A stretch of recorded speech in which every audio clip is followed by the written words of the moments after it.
We also heard, of course, talking of speeches, from the outgoing Prime Minister Boris Johnson earlier this morning as he made his farewell speech outside number 10 Downing Street.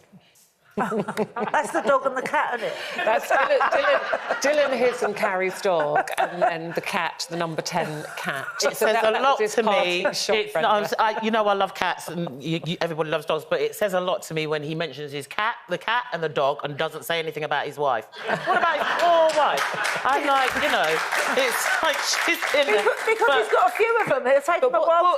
But what will his... I mean, obviously, like most outgoing Prime Ministers, they will list all the achievement they believe their achievements, all the good stuff, won't they? List off, I've done this, I've done that, I've done the other, it's all been marvellous. There was a lot of that. What will his legacy be, in your opinion? Was he a good Prime Minister? I think, unfortunately for me, the legacy that will go with Boris is the lying that he did. And I think that was the beginning of the end for him, because he wasn't open like what we were expecting, and a lot of people lost trust in him. So, yeah, that's the legacy that he's leaving with me, unfortunately. But to be fair, I think they all lie.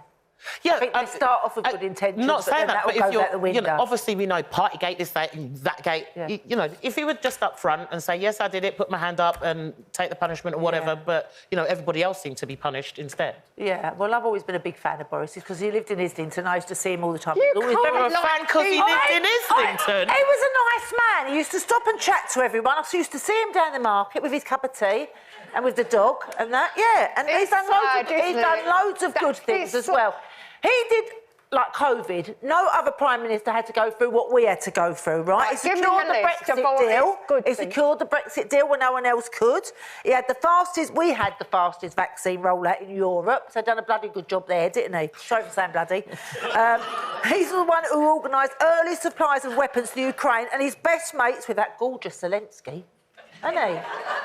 There you go. And he gave us some laughs on the way too, unlike you, Janet. Thank you, Linda. Right, I went right through Boris's speech this morning, and this is my conclusion. So, in answer to you, lockdown.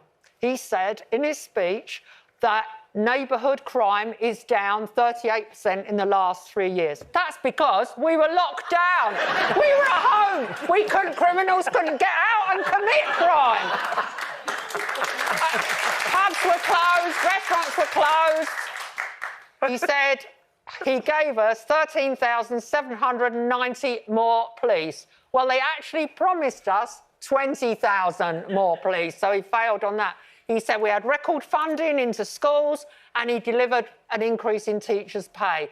Well, schools had to find the money for the increase in teachers' pay, and now schools are facing a 4-day week because they haven't got enough money to run with the increased fuel bills, and schools are going to have to actually lay off staff.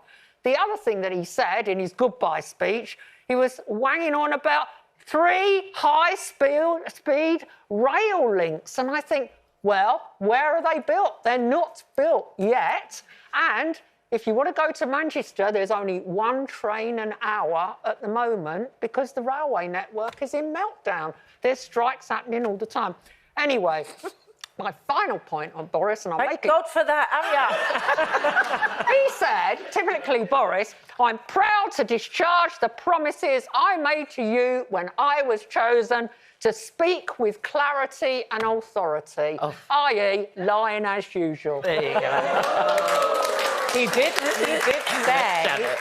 say he used the word returning at some point, Janet. And it's, you know, people say, yeah, as Kimberly says, she's with you, Linda, said, I'm very sad to see him go. He did a great job in such difficult times. Hope to call him our PM again one day. Yeah. Kylie's with you, Brenda. She said, no, he set the rules and he disobeyed them all. So many of your comments. I'm sorry I haven't got time to read them all out, but we did ask all of you, do you think Boris was a good Prime Minister? 75% are with Janet. They say no. Ooh. Sorry, Linda. Only 25% say yes. Well, that's because they've never met him.